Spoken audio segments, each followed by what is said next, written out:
Vive l'UFR! Vive l'UFR! Merci Amen. beaucoup, Amen. chers militantes et militants, chers membres du bureau exécutif national, chers invités, chers amis de la démocratie en République de Guinée. C'est vraiment avec une profonde émotion que je m'adresse à vous aujourd'hui depuis l'extérieur de notre pays, dans un contexte particulier, douloureux, mais aussi peut-être porteur d'espoir. Oui, ce congrès extraordinaire se tient à un moment où notre parti, avec plus de 30 ans d'existence, dont pratiquement 25 ans de ma présidence, se trouve suspendu injustement, je dirais. J'estime que cette décision témoigne de la fragilité démocratique dans laquelle notre pays semble à nouveau s'engouffrer.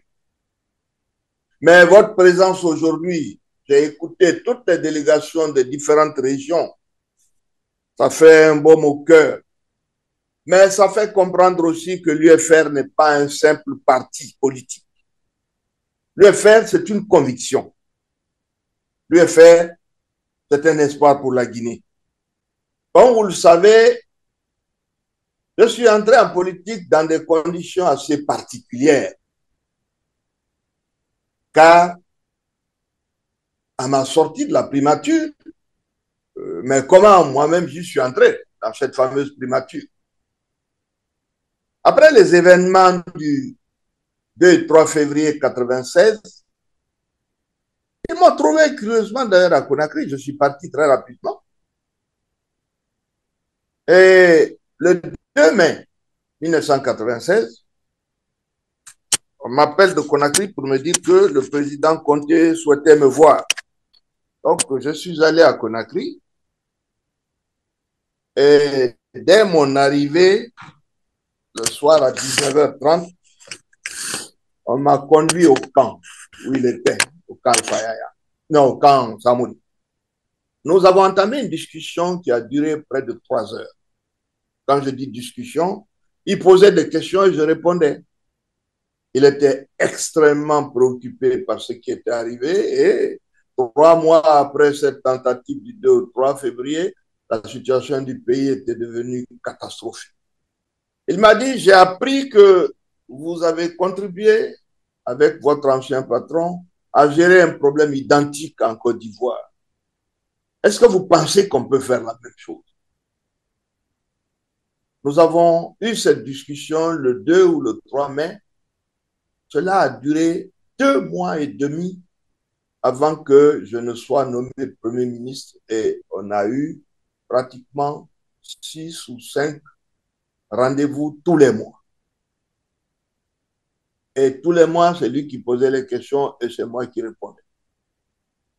Nous avons mis en place donc à mon arrivée un programme de développement économique pour la Guinée dont tout le monde connaît le succès. Le pays s'est redressé, nous avons renié avec les institutions, nous avons relancé même l'agriculture et tout cela. Mais tapis dans l'ombre, les cadres guinéens se sont mis ensemble pour détruire tout ce qui se faisait. C'est quelque chose de très sérieux. J'en parlais avec l'un d'entre eux il n'y a pas longtemps. Ils se sont attachés à détourner tout simplement pour pouvoir mettre la main sur les fonds publics. Et c'est ainsi que, petit à petit, le système s'est délité complètement. Mais ils ont poursuivi ce travail, même quand moi j'ai quitté la primature, alors que. Et c'est ainsi qu'en 2010, la majeure partie de ces cadres se sont retrouvés dans le même dans le gouvernement qui était arrivé dans des conditions qu'on connaît et les mêmes prévarications ont continué dans le secteur de l'énergie, dans le secteur de la bauxite. Comment vous pouvez imaginer qu'un pays a dépensé 1,5 milliard de dollars pour construire 2 barrages qui ne produisent pas d'électricité. Dans le secteur de la bauxite, les quantités ont augmenté et l'argent a commencé à couler, mais dans les poches des uns et des autres. Nous avons continué à dénoncer cela. On l'a dénoncé et nous savons où est-ce que cela allait nous mener. Donc, je suis arrivé en politique pour défendre les acquis économiques de notre pays. Je ne suis pas un homme politique normal. Je n'ai pas créé un parti pour la conquête du pouvoir ou des choses de ce genre. Je souhaitais voir mon pays évoluer à l'image de ce que je connaissais par ailleurs. Mais ces cadres véreux qui ont pris l'administration en otage et qui ont détruit le système sont restés. Et la Guinée est arrivée là où elle est arrivée, ce qui nous a amené au prétendu troisième mandat. J'ai refusé de participer à cela. Et ce que beaucoup ne savent pas, le 16 octobre 2020, j'ai été l'objet d'une tentative d'enlèvement chez moi à 4 heures du matin, avec 5 pick-up et une vingtaine de gendarmes et autres. Curieusement, quand on avait bloqué mon passeport, certaines femmes républicaines ont décidé de venir s'installer dans la cour. Et à la fin, ils ont même appelé les jeunes. Donc, ces messieurs qui sont venus pour m'enlever se sont retrouvés avec près de 200 militants, femmes, jeunes, qui ont empêché cela. Alors, vive les femmes républicaines, vive les jeunes républicains. Sans vous, je ne serais pas là aujourd'hui. C'était la période du Covid. C'est vous dire à quel point notre pays était déstructuré. Donc, avec l'appui du président Nana Addo, qui était à l'époque président de la CEDEAO, j'ai pu sortir de la Guinée en novembre.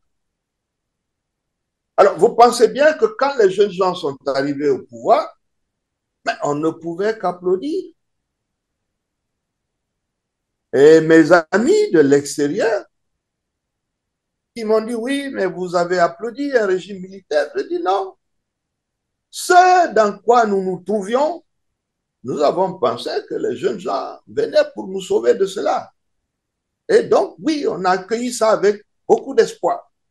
Aujourd'hui, nous sommes dans une situation pratiquement de blocage.